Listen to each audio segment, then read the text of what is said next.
처음 남편을 만나게 된 건 옷가게에서였어요. 저는 당시 옷가게에서 직원으로 일하고 있었고 남편은 사장님이었어요. 당시 저희 가게는 남성복들을 주로 판매하는 매장이었는데 저는 그간 의류 아르바이트 경험이 많아 손님들에게 옷을 판매하고 매장을 관리하는 데 익숙했습니다. 그래서인지 사장님이었던 남편의 신뢰를 두둑이 받곤 했었죠. 그러던 어느 날 남편이 제게 일 끝나고 어디에 가냐고 묻더라고요. 아, 저 집으로 가는데요. 그럼 같이 저녁 먹고 갈래요? 나도 못 먹어서 출출한데. 지은 씨도 아직이죠?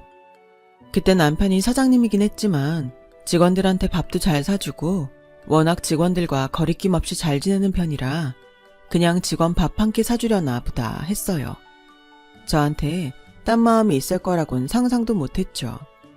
그런데 밥을 먹던 중 갑자기 지은 씨, 남자친구 없다고 했죠? 그럼 나랑 만나보는 건 어때요? 라고 돌직구를 날리는 게 아니겠어요? 돌직구도 이런 돌직구가 없었죠. 순간 당황해 말을 못 찾고 있는데 천천히 생각해봐요 하고는 먼저 계산대로 휘적휘적 걸어가더군요.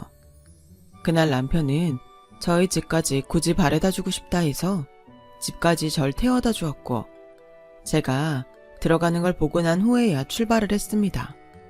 그런데 사람 마음이 참 이상하죠. 남편이 고백을 한 이후에 저도 지금까진 그저 사장님이었던 남편이 다르게 보이기 시작하더라고요. 괜히 멋있어 보이기도 하고 잘생긴 것 같기도 하고 당시 남편은 저보다 3살 연상에 키도 훤칠하고 얼굴도 잘생겨 아르바이트생들에게 인기가 많곤 했습니다. 특히 새로 들어온 여자 아르바이트생들은 한 번씩은 남편에게 관심을 보이곤 했죠. 거기다 자기 매장까지 운영하고 있는 사람이니 조건도 나쁘지 않았고요. 그렇게 저는 남편에게 차차 호감을 보이다 연애에 돌입했고 1년이라는 짧다면 짧은 시간, 길다면 긴 시간에 걸쳐 서로 매일같이 만나다 결혼이라는 도착지에 이르렀습니다.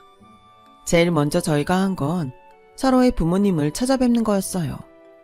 저는 일찍 아빠가 돌아가시고 엄마 밑에서 커서 저희 엄마만 남편을 보면 되었는데 예상대로 엄마는 남편을 무척 좋아하셨어요. 착실하고 예의도 바른 것 같다면서 말이죠.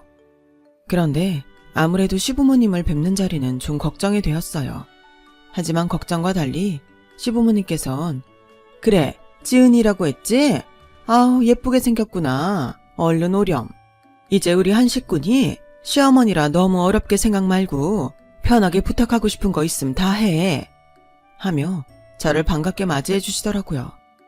그때 참 바퀴에 기름칠이 잘 된 것처럼 모든 게 착착 들어맞단 생각이 들었어요. 하지만 제가 그 믿음이 깨지게 된 건 불과 결혼하고 나서 반년도 채 되지 않아서였어요. 저희는 결혼 후 원래는 함께 매장을 운영하기로 했는데요. 제가 갑작스레 다른 의류회사에 취직을 하면서부터 저는 회사로, 남편은 가게로 출근을 하게 되었습니다. 그런데 어느 날부터인가 남편이 점점 집에 늦게 들어오기 시작하더라고요. 오빠, 오늘 늦어? 나 오빠랑 같이 저녁 먹으려고 기다리고 있었는데 오빠 좋아하는 아구찜 해놨어. 아, 나 오늘 늦는데 재고 정리할 게 많아서 어떡하냐? 너 혼자 먹어야겠다. 정리하고 가면 늦을 것 같아. 그래? 알겠어. 어쩔 수 없지 뭐. 처음엔 일 때문인 줄만 알았죠. 저도 옷가게에서 남편과 같이 일했지만 재고를 정리해야 하는 날엔 집에도 가지 못하고 밤새 같이 정리를 하곤 했었거든요. 그래서 남편의 말을 납득하고 이해했죠. 그런데 문제는 점점 아무 이유도 없이 늦는 날이 많아지는 거였습니다. 그러면서 제가 뭐라고 하면 넌 왜 자꾸 바가지를 긁냐? 하던 대로 해, 하던 대로. 일도 하고 술 한잔 하다 올 수도 있지. 하고 되려 자기가 더 성질을 내는 거였어요. 남들은 신혼생활이니 뭐니 웃으며 즐거워할 때 아내가 일찍 들어오라는데 거기에다 대고 저런 말을 하는 남편 이해가 되시나요?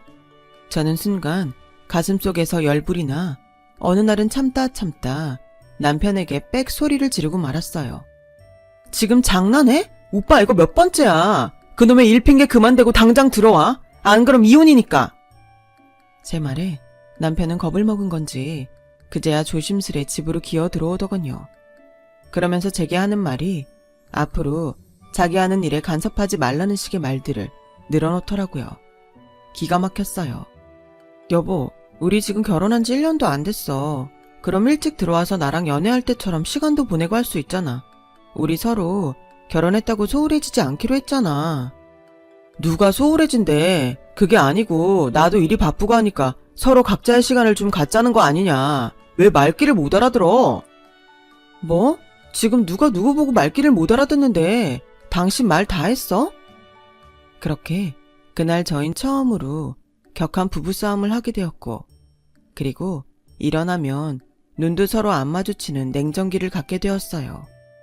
제가 좀 풀어보려고 다가가도 남편은 여전히 늦게 들어오고 술 냄새만 폴폴 풍기고 있으니 언젠가부턴 상대하기도 싫더라고요.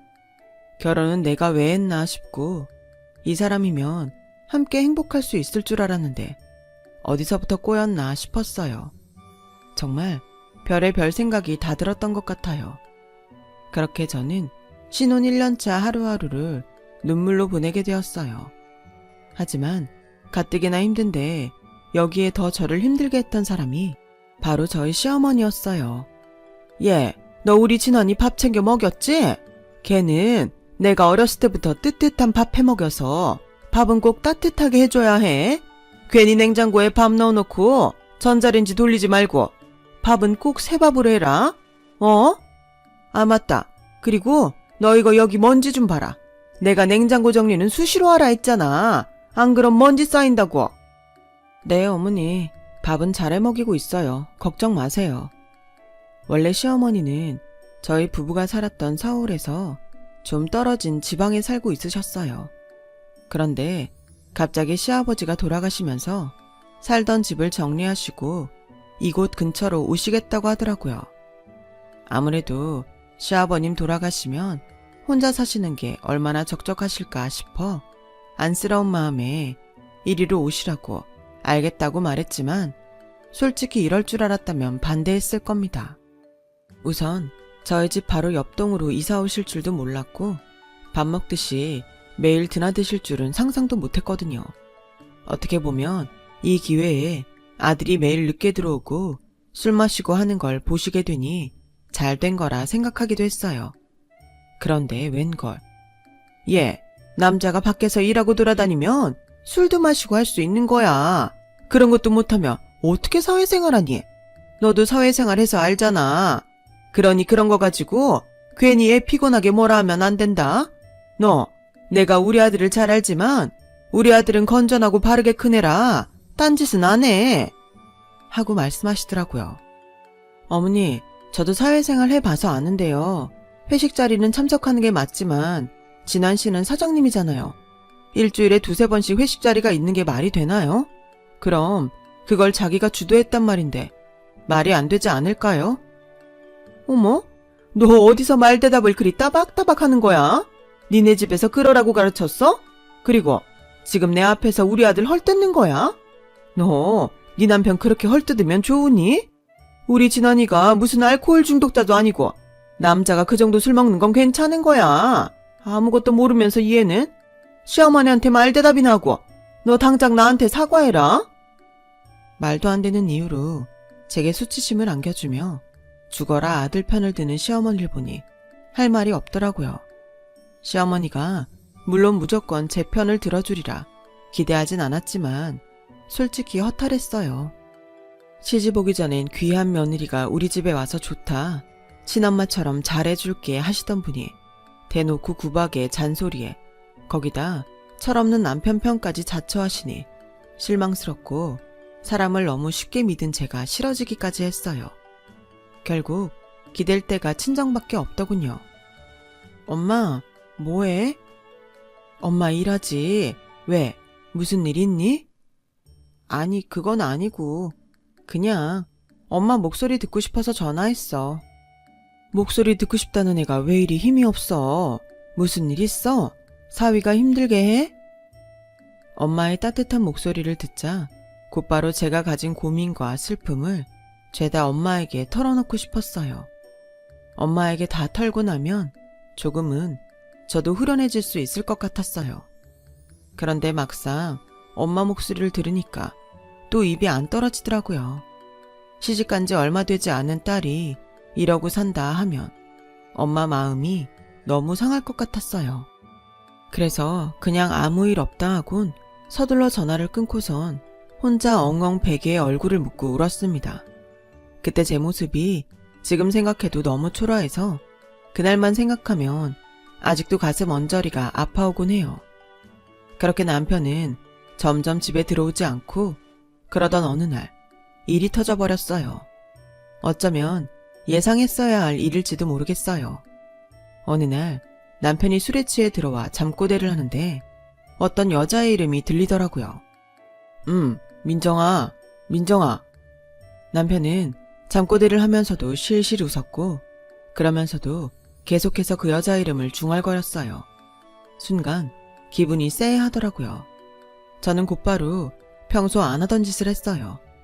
남편의 휴대폰을 찾아 뒤진 거였죠. 잠금장치가 걸려있긴 했지만 몇 번 푸는 걸 봐서 패턴을 알고 있었고 금방 메신저로 들어갈 수 있었어요. 아닐 거야, 아닐 거야 하면서도 가슴은 왜 그리 쿵쾅거리던지.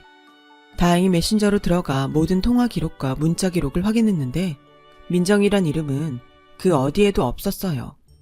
그런데 문득 남편이 자주 전화를 건 번호 하나가 눈에 띄더라고요. 남편이 종종 제 앞에서도 직원이라고 하면서 통화를 하던 번호였어요. 이름은 민석 씨라 저장이 되어 있었고요. 설마 해서 저는 통화 버튼을 눌렀고 잠시 후 컬러링이 들리더니 여보세요? 말씀하세요. 여보세요? 여자 목소리더라고요. 이 때려 죽일 놈. 이놈이 기어이 일을 저지른 거예요. 저는 전화를 끊을까 말까 잠시 망설이다 화를 꾹 참고 입술을 뗐습니다. 저 장진환 씨 아내 되는 사람인데요. 아, 네. 그런데요? 이 여잔 심지어 뻔뻔하기까지 했습니다. 제가 아내라고 하는데도 놀란 기색 하나 없더라고요. 지금쯤이면 왜 자기한테 전화를 한 건지 상황 파악을 해야 하는데 말이죠. 저는 일단 전화를 끊고 남편을 깨워 추궁하기 시작했어요. 당신 민정이란 애랑 바람 펴?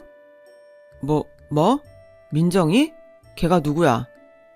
남편은 더듬거리며 제 시선을 회피했어요.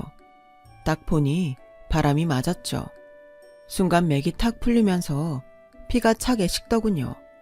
그제야 남편이 저 매장 오지 못하게 했던 것부터 시작해서 제 앞에서 이 여자랑 통화하면서 웃었던 것들이 하나 둘씩 떠올랐어요.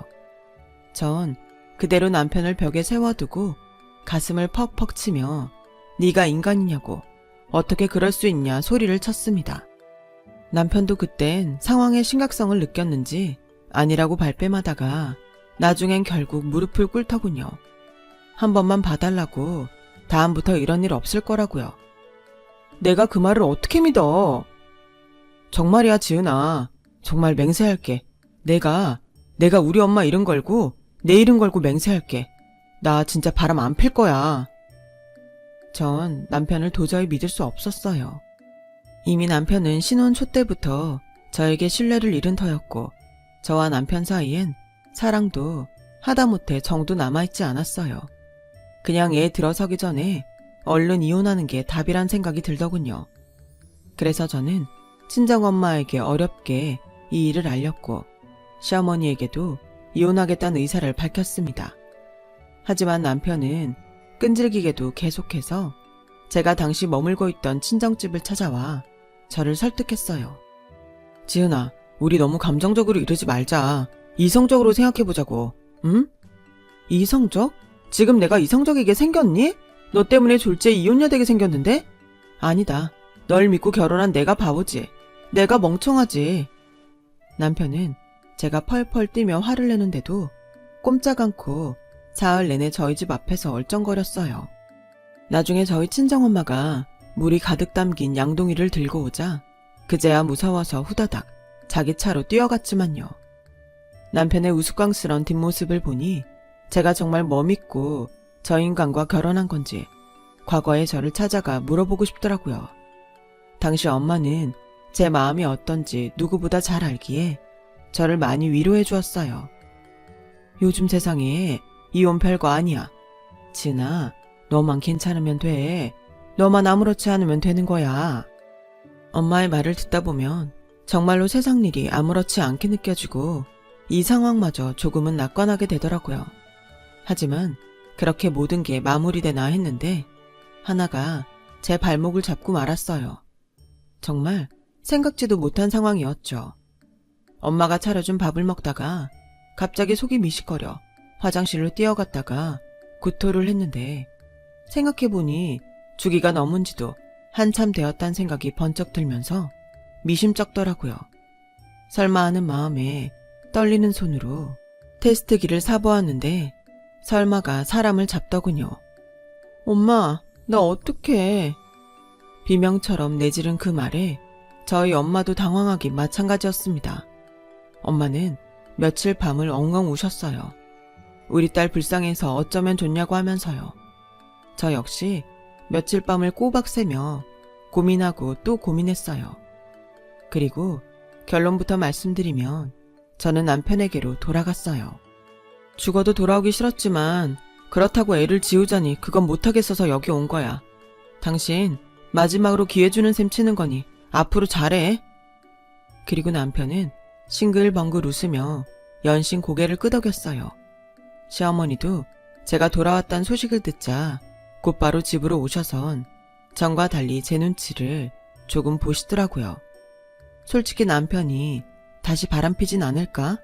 걱정하지 않은 건 아니었지만 설마 이놈도 사람이라면 이젠 안 그러겠지 하며 그 시간을 버텼던 것 같아요. 아무래도 임신을 했다 보니 몸도 무겁고 여러모로 많이 예민해졌는데요. 처음엔 남편이 이런 제 비위를 잘도 맞춰주었어요. 여보, 오늘 뭐 먹고 싶어? 당신 먹고 싶은 거 다 말해봐. 여보, 내가 딸기 사왔는데 당신 전에 이거 먹고 싶다 했잖아. 자, 입 벌려봐. 그간의 일을 만회하고 싶었던 건지 그래도 태어날 핏줄이 자기 핏줄이라 정신이 든 건지 이유가 뭐가 됐든 어쨌든 저는 남편의 그런 모습이 싫지 않았어요. 마음이 열린 건 아니었지만 남편이 옛날 연애적처럼 저에게 살갑게 구니 내심 봉변 당할 일은 없어 다행이라고 생각했어요. 그렇게 10달을 품에 안다 무사히 아이를 낳게 되었고 저도 귀중한 내 아이를 품에 안게 되었어요. 아이를 낳게 되자 출산 때의 고통은 온데간데 사라지고 이런 어여쁜 아이를 잘 돌봐야겠다, 잘 키워야겠다는 생각이 강하게 들더라고요. 다름 아닌 그 누구의 아이도 아닌 내 아이니까요. 근데 문제는 이 모든 책임을 저 혼자 떠안아야 한다는 거였어요. 여보, 오늘도 늦게 들어와? 말했잖아, 출장 간다고. 넌 알면서 뭘 꼬치꼬치 캐먹고 그러냐? 그럼 우리는 주말에 잠깐 나들이 가기로 했잖아. 뭔 놈의 나들이야. 야, 애도 밖에 자꾸 다니면 추워. 그냥 집에 있어. 애를 낳자 남편은 출장을 잡고 수시로 외박을 하며 밖으로 돌기 시작했어요. 제가 애 좀 봐달라 사정해도 일 바쁘다며 돈 버는 남편 귀찮게 굴지 말라는 식으로 말하더군요. 거기다 독박 육아에 지쳐 힘들어하자 이런 절 보고 시어머니가 하시는 말이 과간이었어요. 얘, 원래 애는 여자가 돌보는 거야. 그걸 왜 내 아들에게 다 넘기려 하니? 옛날엔 아들 셋넷을 줄줄이 낳아도 너처럼 불만 하나 없이 다 잘 돌보고 키웠어. 넌 어째 매사에 불만이 그리 많은 거냐? 그리고 애도 혼자 못 돌보면 그게 여자니? 어머니, 그게 아니고요. 제가 애기 보고 있으면 청소기 몇 번만 돌려줘도 고마울 텐데 이 사람은 정말 손 하나 꿈쩍 안 해요. 심지어 자기 애인데도 놀아주기는커녕 얼굴 몇 번 보고 그냥 들어가 버린다고요. 관심이 아예 없어요. 어차피 애는 커야 지 아빠 알아보게 되어 있어. 이런 갓난쟁이 땐 누가 아빠인지도 모른다고. 너 내 아들 바쁜 거 뻔히 아는데 괜히 가서 애 봐달라 어째달라 하면서 귀찮게 하지 말아라. 내가 분명히 말했다. 정 힘들면 사돈 보고 도와달라 하든가. 시어머니는 저희 어머니 보고 도와달라 하라고 하시더라고요. 저희 어머니 당시 허리 수술하고 아파서 몸져 누워 있었는데 말입니다. 시어머니도 그걸 모르는 게 아니었어요. 근데도 저에게 저리 말씀하시더군요. 그래도 어쩌겠어요. 낳아놓은 이상 길러야 하니 제가 다 먹이고 씻기고 입히고 재우는 것까지 모든 걸 혼자 하며 몇 년을 길렀어요. 너무 서럽고 속상할 때도 있었지만 그럴 때면 아이가 절 보며 엄마라고 하는 말 한마디를 들으며 그걸 위로 삼아 꾸역꾸역 넘기곤 했죠. 그러던 어느 날 기가 막힌 일을 겪게 되었는데요. 아직도 또렷이 기억해요. 이날은 남편이 짐승으로 변하기 시작한 날이었죠. 아침부터 남편과 한바탕 싸움을 한 날이었는데요. 발단은 이거였어요. 제가 잠시 마트에 갈 일이 있어서 남편에게 아기를 맡기고 중간에 기저귀 좀 갈아달라고 몇 번을 말했는데 그걸 2시간이 넘도록 갈아주지 않은 거예요. 갔다 와보니 아기는 응가를 해 난리가 났는데 남편은 태평하게 코를 골며 자고 있더라고요. 아기를 두고 어떻게 그럴 수 있는지 너무 화가 나 남편을 깨워 그간 서름을 다 쏟아내게 되었습니다. 당신 정말 제정신이야? 내가 그동안 참으니까 진짜 이제는 막 나가기로 한 거야? 아니, 피곤하면 잘 수도 있지. 뭐 이딴 걸로 바가지를 긁어. 이것만 말하는 게 아니잖아. 당신 육아 도와준 적 한 번이라도 있어? 매일 술이 떡이 되어 들어오고 출장 간다 하며 애는 한 번도 안 보고. 야, 너 우리 엄마 말 못 들었어? 원래 육아는 여자가 하는 거야. 그리고 넌 남편이 돈 벌어다 주면 감사한 줄 알아야지. 집에서 애나 보고 하는 것도 없는데 그럼 그것도 못해? 남편도 시어머니와 같은 말을 하더군요. 하도 기가 막혀 몇 마디 더 대꾸를 했더니 여기서 남편은 괘씸하다면서 손을 들었어요. 그런데 순간 남편이 그렇게 나오니 저도 흠칫 놀라게 되더군요. 그러면서 아이가 혹시 이걸 봤을까 싶어 아이를 살폈습니다. 남편은 그 와중에도 그런 절 보며 그래 네가 애 엄마인가 보다 하고 비웃었고 순간 수치심이 확 올라왔어요. 남편은 끝까지 절 비웃다 밖으로 나갔어요. 전 제가 무슨 일을 당한 건지 어안이 벙벙해 한참을 아무 말 못하고 엎어져 있었습니다. 한참을 우는데 아이를 보니 아무것도 모른 채 눈을 말똥말똥 뜨고 쳐다보는데 아이의 그 눈에 가슴이 더 사무쳐 그만 더 울음을 쏟아내고 말았죠. 그날이 시작이었어요. 남편은 이걸로 그치지 않았어요. 한번 손을 대면 그 다음 2-3번은 쉽다고 하죠. 제 남편이 그랬어요. 어느 날부터인가 제가 조금이라도 자기 마음에 안 드는 말을 하거나 보기 싫은 꼴을 보인다 싶으면 야, 조용히 안 하냐? 그 입 다물라고 하면서 저를 위협하더군요. 그 모습이 꼭 짐승 같았어요. 아이는 그럴 남편을 무서워해 남편이 가까이만 가도 집이 떠나갈세라 울어댔고요. 그런데도 남편은 정신을 차리지 못했어요. 여기서 제가 너무 답답하고 바보 같았던 건 남편에게 그런 일을 당하고 있을 때 그 누구에게도 말을 하지 못했다는 거예요. 하다못해 엄마에게도 말하지 못하고 꼬박 반년을 그렇게 송장처럼 숨죽여 살았다는 거예요. 야, 너 입 밖으로 말만 꺼내봐. 가만 안 둘 줄 알아? 어디서 바락바락 나한테 말 대답을 해. 너도 참 대단하다. 또 남편한테 대들 생각을 하냐? 남편은 어쩐지 날이 가면 갈수록 사람이 흉악스러워졌어요. 예전에야 그냥 바람피는 논팽이였다면 나이가 드니 이건 그냥 깡패가 따로 없었어요. 남편 때문에 집 분위기는 공포 그 자체였고 어느덧 제 안에선 살고 싶지 않단 생각이 스물스물 기어 올라왔어요. 언제는 아기를 안고 재우는데도 극단적인 생각이 드는데 제가 절 제어하지 못할까봐 두려워지더라고요. 그러던 어느 날이었습니다.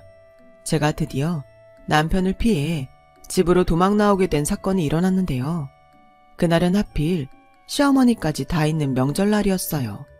시어머니는 아침부터 제게 얘, 전 좀 제대로 붙여라. 넌 대체 살림을 어떻게 한 거니? 이거 하나 못해? 하며 들볶았고 남편은 태평하게 거실 소파에 앉아 TV를 보고 있었어요. 아기도 돌보는 둥 마는 둥 하면서요. 그런 남편을 보니 속에서 울분이 터져 나왔지만 겨우 사귀고 있었어요. 그런데 저녁 식사가 끝나고 집에 돌아와서도 빈둥빈둥 할 일 없이 TV를 보던 남편이 아이가 운다고 소리를 지르는 겁니다. 야, 애 좀 조용히 시켜. 사소한 일이었지만 왜 그랬을까요? 순간 남편의 그런 행동을 도저히 참을 수가 없었어요. 그래서 그만 리모컨을 빼앗아 TV를 꺼버렸어요.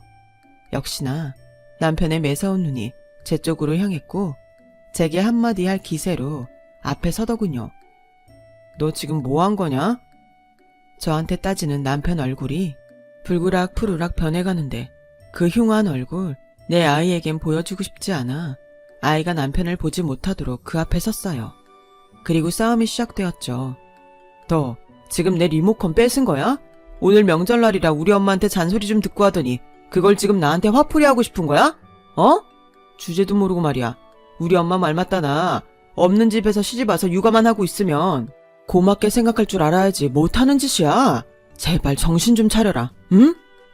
너나 정신 차려. 애 보는 앞에서 마누라한테 욕짓거리하고 매일 밖으로 나돌기나 하고 애 한번 안아준 적 없는 네가 나사가 빠져도 한참 빠진 놈이지. 어디다 대고 누구 보고 정신 차리래. 뭐라고? 너 지금 말 다 했냐? 갑자기 어디서 그런 용기가 난 걸까요? 하루 종일 시어머니에게 시달린 스트레스가 폭발이라도 한 걸까요? 남편은 제 말에 더 화가 났는지 이제 진짜 해보자는 거냐며 팔을 걷어붙였어요. 해봐. 해보자고. 누가 이기나 어디 해보자고. 그런데 제 말이 끝나자마자 남편이 그만 눈이 벌개지더니 저를 확 밀어버렸어요. 저는 중심을 잡지 못하고 그만 뒤로 밀려났고요. 그런데 문제는 제 뒤에 아이가 있었던 거죠. 그 바람에 아이 머리가 뒤로 넘어가면서 책장 모서리 쪽에 부딪혀버렸어요. 안 돼, 은미야! 저는 은미의 이름을 불부짖으며 119를 불렀고 남편도 이땐 당황했는지 욕설을 내뱉으며 이게 다 저 때문이라고 고래고래 소리를 지르더군요. 그리고 저는 그날 아이를 태운 구급차에서 결심했어요. 어떻게든 남편과 이혼하겠다고요. 제가 여기 더 있다간 우리 아이마저 위태로울 수 있다는 생각이 드니 그제야 정신이 번쩍 났어요. 그래서 아이를 치료한 후 며칠 집에 있다가 남편이 자는 사이 짐을 싸 친정으로 오게 되었어요. 이 과정도 얼마나 힘이 들었는지 남편이 혹여나 깰까봐 문까지 조심스레 닫으며 아이를 품에 안고 택시에 올라탄 거였어요. 그리고 친정집 문을 연 순간 그간 참아왔던 울음이 터지고 말았어요. 엄마, 나왔어. 아니, 너 왜 이리 살이 빠진 거야? 어? 엄마는 살이 홀쭉해져 뼈만 앙상해진 절 보고 놀라셨고 전 엄마의 품에서 이제야 그간 있었던 일을 이야기하며 엉엉 울었어요. 엄마도 남편이 그간 벌인 짓에 경황을 금치 못하며 내 딸 어떡하냐고 땅을 치셨지만 우리 둘 다 남편이 무서워서 말할 엄두도 내지 못했어요. 그나마 다행이었던 건 당시 엄마가 수술을 하고 요양 차원에서 한적한 곳에 가고 싶다 해서 지방으로 이사를 한 터라 남편이 주소는 모르고 있었다는 거예요. 그러던 어느 날이었어요. 갑자기 자정이 넘어갈 시간에 전화벨이 정신없이 울려대더군요. 번호가 익숙했는데 들여다보니 시어머니더라고요. 받을까 말까 하다가 혹시 몰라 받았는데 혀가 잔뜩 꼬여 술을 몇 잔 하신 목소리로 갖은 말을 늘어놓더군요. 얘, 너 나가서 살 거니? 네가 뭔 능력이 있어서 나가 살아? 너 지금까지 우리 아들이 주는 돈으로 편하게 살았잖아. 너 내 말 잘 들어라. 집 나가 살면 너랑 네 딸만 고생이야. 너는 그렇다 치고 네 애까지 고생시킬래? 그래, 어디 죽도록 고생하고 싶으면 해봐라. 나중에 받아달라고 빌어도 안 받아줄 거니까. 아주 이게 은혜도 모르고 거지 집안 받아줬으면 고마운 줄 알아야지. 목소리가 듣기 싫어 저도 모르게 다 듣지 않고 전화기를 끊어버렸죠. 끊고 나서도 한참 동안 손이 떨리고 가슴이 진정되지 않더라고요. 전화벨 소리에 잠이 깬 엄마가 제 얼굴은 확인하시곤 누구한테 전화 온 거냐 물었지만 대답도 하지 못한 채 저는 그대로 침실로 들어갔어요. 침대 한켠 곤히 잠든 아이를 바라보며 결심했습니다. 색 식구들 보란듯이 잘 살겠다고요. 다음에 다시 엄마와 함께 남편을 찾아갔고 겨우 이혼 서류에 도장을 찍었어요. 그래, 어디 한번 잘 살아봐라. 네가 잘 살면 내 손에 장을 지진다. 남편은 저희 엄마 앞에서도 끝까지 저를 비아냥거렸어요. 다행이라면 남편이 굳이 애를 데려가려 하지 않은 거였죠. 원래부터 부성애라곤 없는 인간이었으니까요. 그렇게 남편과 끝을 내고 저는 다짐이고 뭐고 살아나가기 바빴던 것 같아요. 일단 저희 엄마도 경제적 능력이 없으신 상태였고 저는 아이 엄마이니 뭐든 해야 했죠. 그래서 제가 할 수 있는 일을 찾기 시작했어요. 경력이 끊긴 지 오래라 할 수 있는 일은 많지 않았지만 다행히 옷가게에서 일했던 아르바이트 경험이 있어 동대문 옷가게에 취직할 수 있었는데요. 먹고 살기 위해 정말 부단히도 열심히 노력한 것 같습니다. 서비스 정신은 기본이고 가게를 운영하는 사장님의 눈에 들기 위해 성실하게 한 명 한 명 손님을 응대해드린 것 같아요. 어서 오세요. 사이즈 M으로 드릴까요? 아, 언니는 S도 잘 맞을 것 같아요. 한번 입어보세요. 이게 저희 가게 신상이라서요. 상의는 이걸로 하고 스커트는 이거 어때요? 이렇게 세트로 잘 나가거든요. 아, 그러네요. 이쁜데요. 한번 입어볼게요. 그런데 영업을 하면서 알게 된 건 제가 꽤나 소질이 있다는 거였어요. 사장님도 제가 손님을 잘 끌어들여 이 옷 저 옷 입혀 사게 하니 그런 저의 센스를 높게 사셨습니다. 동대문에선 외국인 손님도 상대했어야 했기 때문에 영어나 일본어도 틈틈이 공부해서 손님들의 요구를 잘 파악하려고 노력했어요. 그렇게 착실히 몇 년 하니 돈이 벌리고 또 모이더라고요. 그 돈으로 집세도 낼 수 있었고 엄마 병원비에 우리 아이 식비도 다 대줄 수 있었어요. 말 그대로 가장의 삶이었지만 그래도 전에 짐승만도 못한 삶을 살아왔기 때문에 전 돈을 벌 수 있다는 것 자체가 행복하더라고요. 그러던 어느 날 사장님이 뜻밖의 권유를 하셨어요. 내가 사실 명동에 옷가게 하나 낼 건데 거기 지은 씨가 책임지고 해주면 안 될까? 제가요? 월급은 당연히 지금보다 더 쳐줄 거고 잘 되면 지은 씨가 나중에 해도 되지 뭐. 가볍게 하신 듯한 말씀이었지만 저는 솔깃했어요. 이게 기회이고 놓치지 말아야겠다는 생각이 들더군요. 그래서 일단 명동으로 출근을 하게 되었고 매출을 늘리기 위해 꾸준히 노력하게 되었죠. 그 노력이 먹힐 때도 있고 먹히지 않을 때도 있었지만 어찌됐든 저는 하루하루의 삶에 최선을 다했어요. 놀라운 일은 그렇게 시작한 옷가게가 점점 성장해 확장을 해나가게 된 거예요. 사장님도 한 번씩 와서는 지은씨 정말 대단한데? 이건 나도 못하겠다 하며 놀라시곤 했죠. 당시 명동은 정말로 성수기였으니까요. 버는 돈이 어마어마했을 때였죠. 그러던 중 저는 모은 돈과 사장님의 도움으로 그 가게를 인수하게 되었고 제가 사장님이 되어 이끌어가게 되었어요. 몇 년간을 이끌다 보니 노하우도 생겼고 이젠 제가 직접 운영하지 않아도 여러 명 직원을 두어 조금은 여유가 생겼어요. 덕분에 우리 아이와도 시간을 보낼 수 있게 되었죠. 그러던 찰나 정말 놀라운 일이 생겼는데요. 아마 제 인생에서 이보다 더 통쾌한 일이 있을 수 없을 거예요. 제게 전화가 걸려온 겁니다. 바로 전 남편으로부터 말이죠. 당시 남편의 전화번호는 모조리 삭제했고 저도 전화번호를 바꾸었는데 나중에 알고 보니 제 친구를 통해 전화번호를 물어보았더라고요. 저기 말이야, 잠시 만날 수 있을까? 애가 보고 싶어서. 은미를 보고 싶다고? 전 남편은 갑자기 애가 보고 싶다며 제게 나와달라 했어요. 나갈까 말까 고민하다 저는 딸아이의 의사를 먼저 물어봤는데 딸아이가 만나기 싫다고 하더라고요. 제가 남편에게 당한 일을 아니 그런 거죠. 그래도 혹시 몰라 다시 물어봤는데도 싫다 하길래 저 혼자 일단 나갔습니다. 물론 제가 나간 데 목적이 있었죠. 바로 묵은 한을 풀기 위해서였어요. 나가보니 그곳엔 남편만 있는 게 아니었어요. 시어머니까지 같이 있었죠. 둘 다 미리 도착해 커피 한 잔도 안 시킨 채 낡은 외투를 입고 있더라고요. 무슨 일이야? 왔어? 왔니 며느라? 앉아봐라. 오랜만에 보는 두 사람의 얼굴은 정말 예전 얼굴이 맞나 싶을 정도로 너무 많이 상해 있더군요. 절 찾아온 용건을 들어보니 알겠더군요. 실은 우리가 말이다. 주식 투자를 잘못해 빚더미에 앉았거든. 그래서 빚쟁이들 피해 도망다니다 보니 상태가 별로 좋지 못하다. 그래서 말인데 너 돈 좀 있지? 내 아들이 네 SNS인지 뭔지를 봤는데 내가 어디 큰 가게도 가지고 있고 거기 사장님이라며. 그럼 우리 좀 도와줄 수 있겠다. 그지? 나는 몰라도 얜 네 딸 아빠잖니. 아, 절 보자는 용건이 이거였어요. 그러니까 제가 어머님과 이 사람을 거두어 달라고요.